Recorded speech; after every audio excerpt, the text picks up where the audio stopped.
La chronique santé du jour s'intéresse à l'Institut national de recherche en sciences de la santé, une fusion de 3 écoles de santé publique qui forment les paramédicaux et qui gèrent l'organisation des examens de toutes les écoles de santé du Mali. Nous vous invitons à la redécouverte de cet institut logé au flanc de la colline à Tomikorobougou. Focus Santé, c'est une réalisation de Tessira Emmanuel Dambéli.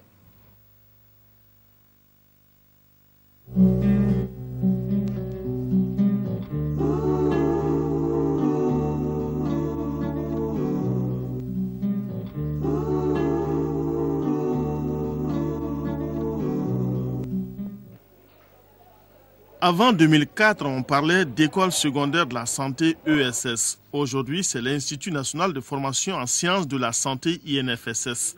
Les résultats de la fusion entre l'école des infirmiers du premier cycle du point G, l'école secondaire ESS et le centre de spécialisation des techniciens supérieurs de la santé. L'emplacement choisi est celui de l'ESS, tout un domaine derrière ce portail où 1332 élèves et étudiants apprennent les sciences de la santé. Les sciences de la santé regroupent pour nous ici toutes les sciences infirmières. Il y a des infirmiers diplômés d'État, il y a des sages-femmes, il y a des techniciens de laboratoire, il y a des hygiénistes d'assainissement, il y a des techniciens supérieurs dans un cycle qu'on appelle assistants médicaux, où on forme des spécialités médicales pour le bloc opératoire, pour l'anesthésie-réanimation, pour la santé publique, la gestion des services de santé, la pédagogie, etc. L'objectif premier de cet institut est d'assurer la formation initiale et continue des professionnels de la santé, de participer à la recherche et de donner son expertise dans les domaines de la formation et de la recherche. De 18 filières de formation aujourd'hui, l'INFSS compte passer à 15 dès la rentrée scolaire prochaine, 15 filières qui seront ouvertes aux bacheliers et aux professionnels. Nous formons des sages-femmes, des infirmiers d'État, des techniciens supérieurs hygiène assainissement, biologie médicale, odontostomato, ORL, ophtalmo. Au niveau du cycle des assistants médicaux, ce sont les techniciens supérieurs là qui vont travailler sur le terrain pendant 3 ans, qui peuvent rentrer ici soit par voie de concours, soit en privé. Et donc, ils rentrent pour faire 2 ans. Ils peuvent faire soit pédagogie des sciences de la santé, gestion des services de santé ou santé publique. Et on vient cette année aussi de faire remonter l'ophtalmo et l'ORL aussi au niveau des cycles des assistants médicaux. Dans le domaine de la formation en santé, la qualité est un élément très recherché. À l'INFSS, la formation comprend la théorie sur place, l'apprentissage des gestes sur place et la pratique dans les structures de santé. Donc nos étudiants ici ont des travaux pratiques, qu'ils soient en sciences infirmières, infirmiers, sages-femmes. Ils ont des techniques, n'est-ce pas, qui sont validées ici par leurs moniteurs avant d'aller sur le terrain. Ceux qui sont en laboratoire également, il y a un laboratoire avec des techniques qui se font également au niveau du laboratoire pour comprendre un peu comment on fait les prélèvements, comment on fait les étalements, comment on fait la lecture, etc.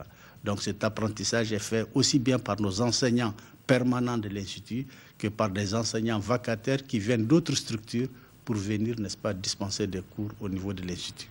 Nos étudiants ont obligatoirement des stages à faire dans les structures de santé, qu'il s'agisse des centres de santé de référence, dans les CESCOM, dans les hôpitaux universitaires, n'est-ce pas, nous avons des étudiants qui doivent valider un certain nombre d'heures de stage sur les lieux de stage.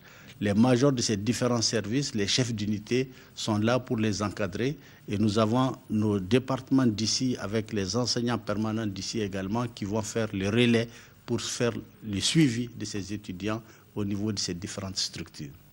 À l'INFSS, la réforme continue avec le système LMD licence master doctorat. Les programmes sont harmonisés avec ceux des autres pays de la CEDEAO et les sortants de cette école ont une grande possibilité d'emploi. Ils peuvent travailler à n'importe quel niveau de la pyramide sanitaire, à commencer par le CESCOM, le CCRF et l'hôpital. Ceux qui font la maçonnerie, ça c'est par rapport à l'hygiène-assainissement. C'est la filière hygiène-assainissement. Eux aussi, ils peuvent travailler à tous les niveaux de la pyramide sanitaire. Et c'est vraiment une filière très très importante, mais qui est malheureusement méconnue. C'est une filière qui s'occupe de tout ce qui concerne l'hygiène de l'environnement, la gestion des déchets biomédicaux qui posent problème aujourd'hui. Ceux qui sont biologie médicale, en fait, c'est ce qu'on appelle couramment le laboratoire. Donc, ils peuvent travailler au niveau de la santé, ils peuvent même travailler au niveau des industries, au niveau des usines. L'Institut national de formation en sciences de la santé dispose de toutes les infrastructures nécessaires pour le confort de ses étudiants. Sa réputation lui a déjà valu d'accueillir des étudiants du Gabon, du Tchad, du Niger, de la Centrafrique et d'autres pays de la zone ouest africaine. En plus de Bamako, 4 de ses annexes à Kaï, Sikasso, Ségou et Mopti forment dans les mêmes filières. L'INFSS pilote également l'organisation des examens de fin d'année pour toutes les écoles de santé du Mali.